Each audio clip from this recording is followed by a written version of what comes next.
देशभरामध्ये corona रुग्णांची संख्या पुन्हा एकदा वाढायला लागलेली आहे। जवळपास 5,500पेक्षा जास्त रुग्ण जे आहेत कोरोनाने बाधित देशभरामध्ये आहेत। घाबरून जाण्याचं कारण नाहीये, काळजी करण्याचं कारण नाहीये, मात्र तरी सुद्धा प्रिकॉशन म्हणून परभणी जिल्ह्यात सुद्धा या कोरोनासाठी एक स्वतंत्र वार्ड तयार करण्यात आलेला आहे।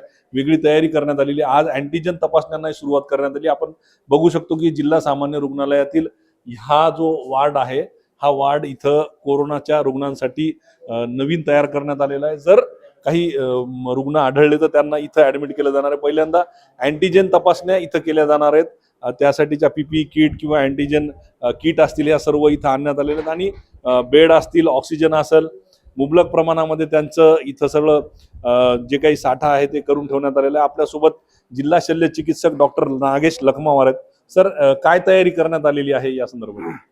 सध्या पूर्ण देशामध्ये आणि महाराष्ट्रामध्ये कोविडचा प्रादुर्भाव सुरू झालेला आहे। त्यातल्या त्यात मुंबई आणि पुणेमध्ये सर्वात जास्त पेशंट आढळत आहेत। त्याचं प्रिकॉशन म्हणून आपण आपल्या परभणीमध्ये पण आपण सर्व तयारी केलेली आहे।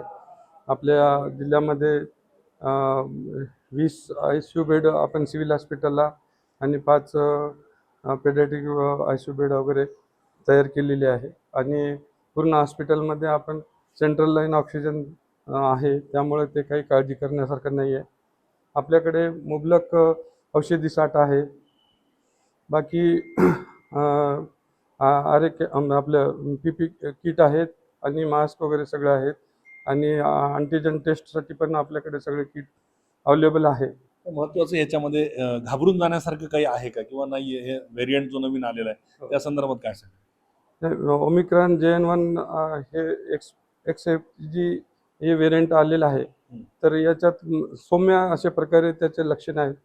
त्यात सर्दी, ताप, खोकला अशा प्रकारे पेशंटमध्ये लक्षणे आढळून येतात। ते पेशंटनी किंवा त्यांनी सर्वांनी कोणी घाबरून जाण्यासारखं काही नाही आहे। आपल्याला उपचार जेवढं लवकर होईल तेवढं लवकर उपचार घ्यायचा आणि टेस्टिंग करून घ्यायची। टेस्ट केल्यावर जर समजा काही पॉझिटिव्ह आले असेल तर आपल्या हॉस्पिटलाइज होऊन आपले ट्रीटमेंट घेण्यात यावे। जर टेस्ट निगेटिव्ह असेल तर आपल्या घरी आपण आयसोलेशन राहावे आणि आपली काळजी घ्यावी, ज्यामध्ये आपण आपलं हात वगैरे स्वच्छ ठेवायचे, भरपूर पाणी प्यायचं आणि खोकलताना, शिंकताना वगैरे आपले हात रुमालाने वगैरे झाकून करायचे। तर हे होते डॉक्टर नागेश लखमावार यांनी सांगितलं की घाबरून जाण्याचं कारण नाहीये। हे जे लक्षणं आहेत सौम्य आहेत, फक्त काळजी घेणं हे प्रत्येकानं बंधनकारक आहे। कॅमेरा पर्सन व्यंकटेशसह पंकज क्षीरसागर, ABP माझा, परभणी। ABP माझा, उघडा डोळे बघा नीट।